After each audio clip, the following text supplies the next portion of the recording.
नमस्कार,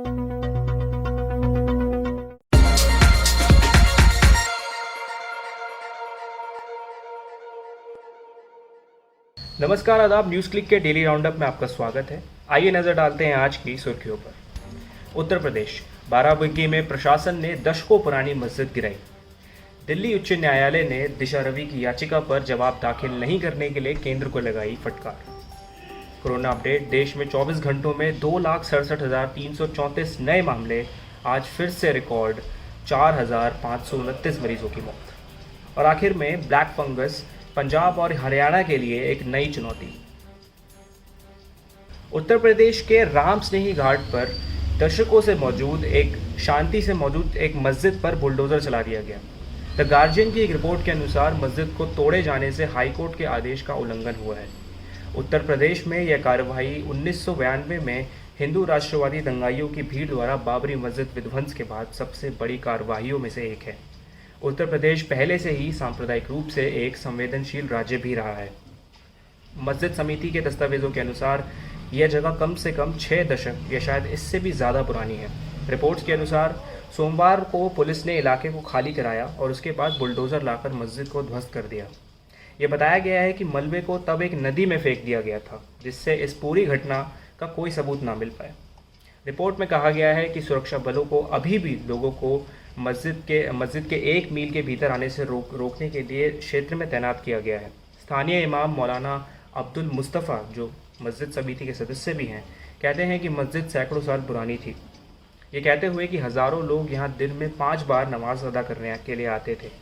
उन्होंने कहा कि जब इसे तोड़ा जा रहा था तब इलाके के मुसलमान डरे हुए थे और इसलिए मस्जिद की ओर जाने की हिम्मत नहीं की।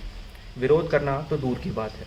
उन्होंने कहा कि विध्वंस के बाद कई दर्जन लोग पुलिस के डर से अपने घरों को छोड़कर अन्य क्षेत्रों में छिप रहे हैं।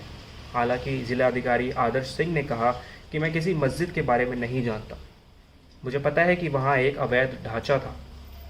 उत्तर प्रदेश उच्च न्यायालय ने इसे अवैध घोषित कर दिया था, इसलिए क्षेत्रीय वरिष्ठ जिलाधिकारी ने कार्रवाई की। मैं और कुछ नहीं कहूँगा।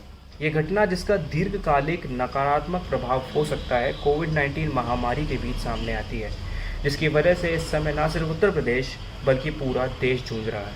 टूलकिट मामले में आरोपी और पर्यावरण कार्यकर्ता दिशा रवि की याचिका पर केंद्र सरकार ने अब तक जवाब नहीं दिया है। इसे लेकर दिल्ली हाईकोर्ट ने सरकार को फटकार लगाई है। दिशा रवि ने अपनी याचिका में पुलिस को मामले में दर्ज एफआईआर और जांच संबंधी सामग्री मीडिया को कथित तौर पर लीक करने से रोकने का निर्देश देने का अनुरोध किया। अदालत ने इस साल 17 मार्च को दिशा रवि की याचिका पर जवाब दाखिल करने के लिए केंद्र सरकार को आखिरी मौका दिया था। न्यायमूर्ति प्रतिभा एम सिंह ने केंद्र से कहा कि केंद्र सरकार के लिए क्या कोई आखिरी मौका नहीं होता? ये बहुत बुरी बात है। मुझे ये समझ नहीं आता कि अगर अदालत कहती है कि वह आखिरी अफसर है तो इसका अर्थ क्या है। अदालत को ये बताया गया कि केंद्र ने दिशा रवि की याचिका अभी तक जवाब दाखिल नहीं किया है।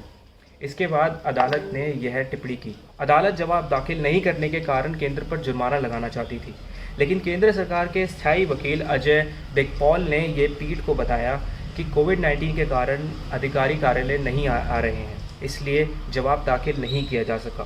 किसानों के प्रदर्शनों को लेकर सोशल मीडिया पर जारी टूलकिट में संलिप्तता के आरोप में 13 फरवरी को दिशा रवि को गिरफ्तार किया गया था। निचली अदालत ने 19 फरवरी को दिशा को इस मामले में जमानत दे दी थी।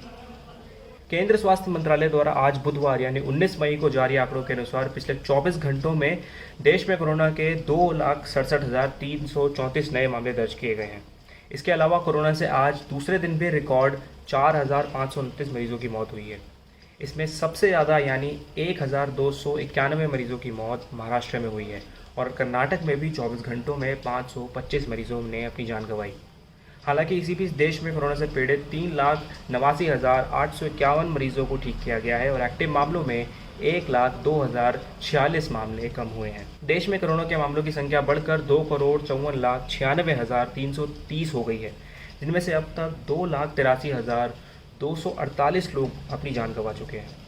देश में कोरोना से पीड़ित 86.23% यानी 2,19,86,363 मरीजों को ठीक किया जा चुका है। इसी के साथ देश में अब एक्टिव मामलों की संख्या घटकर 12.56% यानी 32,26,719 हो गई है। स्वास्थ्य मंत्रालय की ताज़ा जानकारी के अनुसार देश में कोरोना वैक्सीन की 18,58,09,302 डोज दी जा चुकी हैं, जिनमें से 13,12,155 वैक्सीन की डोज पिछले 24 घंटों में दी गई है। हरियाणा और पंजाब कोविड-19 की दूसरी लहर से जूझ रहे हैं। एक फंगल संक्रमण जिसे आमतौर पर ब्लैक फंगस कहा जाता है, एक नई चुनौती के रूप में उभरा है। कोविड-19 से ठीक होने वाले मरीजों को कथित तौर पर ब्लैक फंगस से पीड़ित पाया गया है। सोमवार 17 मई को एक आपातकालीन बैठक में सीएम मनोहर लाल खट्टर ने पुष्टि की कि हरियाणा में 100 से अधिक ब्लैक फंगस के मामले दर्ज किए गए हैं। पीजीआई रोहतक में फंगल इन्फेक्शन के करीब 27 मामलों का इलाज चल रहा है। जैसे जैसे मामले बढ़ रहे हैं, अस्पतालों ने संक्रमण के इलाज के लिए एंटी फंगल दवा की कमी के बारे में भी बताया है। अस्पतालों को दवाएं आवंटित करने के लिए राज्य के स्वास्थ्य विभाग की ओर से एक कमेटी का गठन किया गया है। सरकार ने इसे असूचित रोग भी घोषित कर दिया है। गुरुग्राम के मुख्य चिकित्सा अधिकारी डॉक्टर वीरेंद्र यादव के अनुसार गुरुग्राम से अब तक फंगल संक्रमण के लगभग 70 मामले सामने आ चुके हैं। डॉक्टर वीरेंद्र यादव ने दवा की कमी पर बोलते हुए कहा कि हमें एम्फोटेरिसिन बी नाम की एंटी फंगल दवा की कमी देख रहे हैं। हरियाणा के सिरसा जिले में ब्लैक फंगस के लगभग 10 मामले दर्ज किए गए हैं, जिसमें स्वास्थ्य अधिकारियों ने 17 मई को बीमारी के कारण 2 मौतों की पुष्टि भी की है। इस बीच सीएम मनोहर लाल खट्टर ने राज्य में फंगस से संक्रमित मरीजों के इलाज के लिए 4 अस्पतालों को नामित किया है। खट्टर ने एक प्रेस कॉन्फ्रेंस में कहा कि कुछ रोगियों का इलाज घर पर और कुछ का अस्पतालों में किया जा रहा है। हमने 4 मेडिकल कॉलेज की भी पहचान की है जिनमें योग्य चिकित्सक हैं और ऐसे रोगियों के लिए आवश्यक होने पर सर्जरी करने की सुविधा भी होगी। पंजाब में अभी तक इस जानलेवा बीमारी के केवल 2 मामले सामने आए हैं, लेकिन सरकार आने वाले दिनों में और मामलों की आशंका जता रही है। एक दिन पहले मुख्यमंत्री कैप्टन अमरिंदर सिंह ने स्वास्थ्य विभाग को ये सुनिश्चित करने के निर्देश दिए थे कि राज्य में फंगल रोग के इलाज के लिए दवाइयाँ उपलब्ध हों। न्यूज़ क्लिक के साथ बातचीत करते हुए कोविड-19 नोडल अधिकारी राजेश भास्कर ने कहा कि हमें ब्लैक फंगस के सिर्फ 2 मामले दर्ज किए हैं। हम इस फंगस को उन मरीजों में देख रहे हैं जो कोविड-19 से ठीक हो रहे हैं। भास्कर ने इस बीमारी के लिए कोविड-19 के इलाज के दौरान इस्तेमाल किए जाने वाले ज़्यादा स्टेरॉइड्स का उपयोग को जिम्मेदार ठहराया है। आज के डेली राउंडअप में बस इतना ही। हमारी खबरों को और विस्तार से पढ़ने के लिए आप हमारी वेबसाइट पर जा सकते हैं। हमें यूट्यूब, इंस्टाग्राम और ट्विटर पर फॉलो करें। न्यूज़ क्लिक देखने के लिए शुक्रिया।